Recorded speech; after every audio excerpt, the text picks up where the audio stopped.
This video today is going to talk about adverse neural tension in the lower limb and specifically through our sciatic nerve pathway.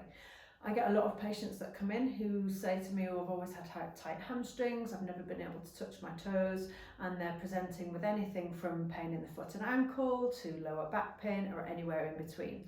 And really frequently we find that the nervous system, the tissue, the soft tissue that is the nerves, can become a little bit tight, it can become a little bit tethered, and basically it stops sliding and gliding as it should naturally do. It's not like a muscle that will shorten and lengthen as we stretch it, but it should have a certain amount of give.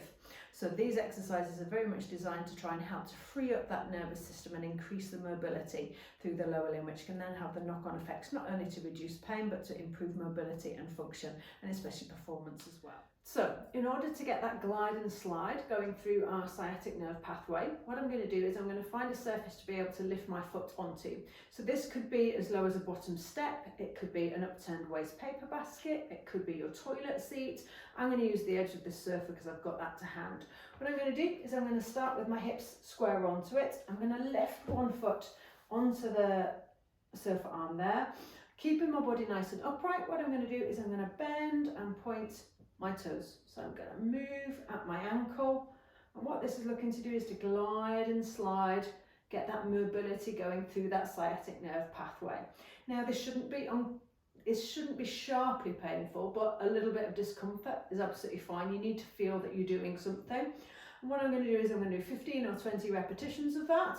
Once I've done that, I'm going to point the toe, I'm going to keep my back nice and straight, and then I'm going to flex forwards from my hips.